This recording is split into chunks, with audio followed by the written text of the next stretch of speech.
ओदी जुल्फ वलैल तो जावा सदके पड़ा ला इलाहा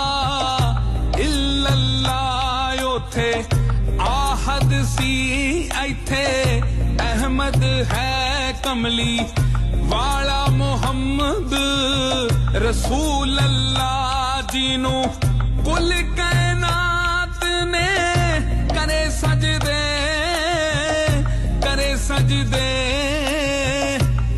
सजदे ले